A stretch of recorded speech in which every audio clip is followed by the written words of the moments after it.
Greetings, Clobby'S, and welcome to Clobby'S Comics Corner. Spinner Rack Time Machine. Clobby'S Quick Bits, the vid where I just show you a little bit of, some of the titles the titles I did not choose from yesterday's video, the previous day's video, where, of course, I showed you all the ones I did pick from my folder list, and to give you an idea of what those were really quickly. On week one, of April's week one, that is, I picked these lovely choices here. Dracula from Dell, number one. Number two, sorry. Number 6 was the reprint of number 2. Boy, it was a late night there. That's what number 1 looked like. Don't ask me why he became a superhero. It would take too long. It's pretty silly, and I just couldn't resist. And by the way, number 5 came out in like 1967, so this is quite a few years for number 6, but it's just a reprint of number 2. You got me. Phantom number 50, Primus number 4, Daredevil number 89, Forever People, King Kirby, number 9, The Invincible Iron Man number 48, shout out to Bud Martin, Kid Colt Outlaw number 160, Marvel Team Up number 3, The Mighty Marvel Western featuring the Rawhide Kid, Kid Colt, and Two Gun Kid number 18, Our Army at War featuring Sergeant Rock, and of course Superman number 252. And now let's get on with our quick bits for the evening, because and again, what this is, follow up to our Spinner Rack Time Machine from the previous day, which we showed the books I would have chosen if I go back in time 50 years to the week. And there's a playlist in my description below, by the way, with all the Clobby'S Comics Corner Spinner Rack Time Machines. And what we do with this is I just show you, show you a little bit of the ones that I didn't choose, because let's give them some love too. It was a great, wonderful, bustling comic book industry at the time, and just a few of them here, of course. Alvin Dell is back in the game with Alvin. Again, a lot of TV tie-ins back then, as I always talk about. I mean, now I talk about it too much. From the companies like, in this case, Dell and Charlton.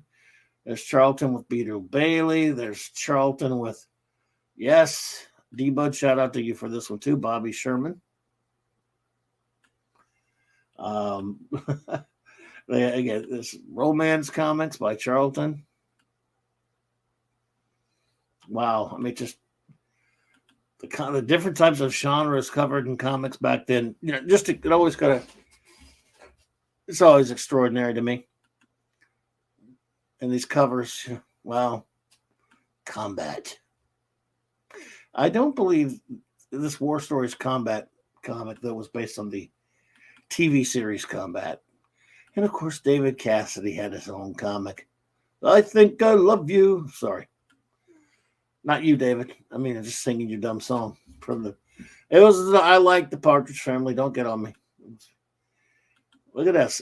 Dell had been out for a long time, and they just kind of start putting a bunch of comics out all of a sudden, because I've been covering, as you know, I've been doing this week to week since I started doing this back in September of 2021, when I started my Spinner Rack Time Machine mag, and Dell hadn't been seen on the stands for a while.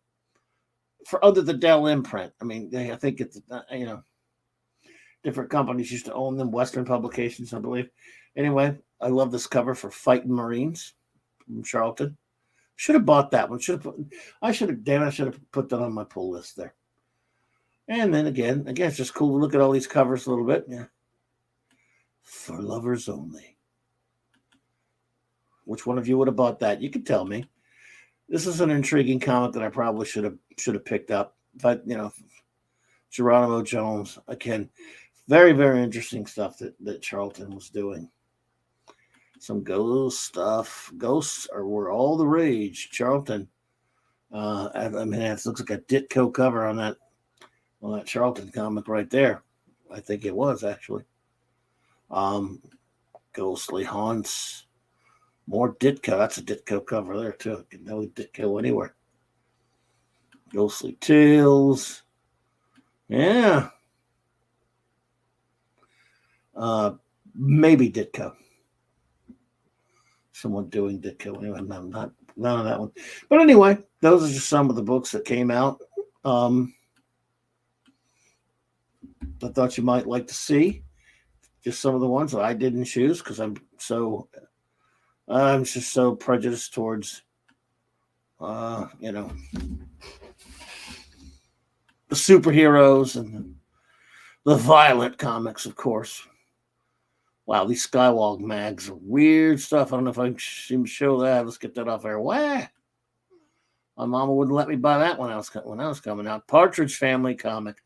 I'm not even sure, because I used to watch the Partridge Family when it was on back then. I'm not even sure if I ever even saw this comic on stands, but I may have. And I was very young. I wanted the superheroes, folks. That's just the way I was. I mean, who didn't? So there's some other cool ones, as you can see there. Another Dell book. I would have bought Spaceman. Should have bought Spaceman. I should have put it on my folders. So, what else is notable here? God, these weird old MF Enterprises magazines. Ugh, they never appealed to me. Look at that filth. I should not have put that on there. Sorry. Oh boy, they were some weirdos. The guy who put that company out there. Wow. So anyway, that ends us for this week's week 1 of April 1972. And I want to thank you all for being here. I really appreciate it. I hope if you have never run across this channel before, please check out my channel. I do streaming about comics and Star Trek and many other geek things 4 times a week. And I do these Spinner Rack Time Machine videos, and I've got other things planned, some other comics history videos, because I love that sort of thing. And thank you for being here. And please like and subscribe if you have done already. And I want to thank my good friends and clobbers who did show up and who did watch this video. I truly appreciate you. And hey, I'll see you next time on the streams and in the vids, I guess. Big shout out to my wonderful first officer, R.M. Briggs. And thank you all. Have a wonderful rest of your day.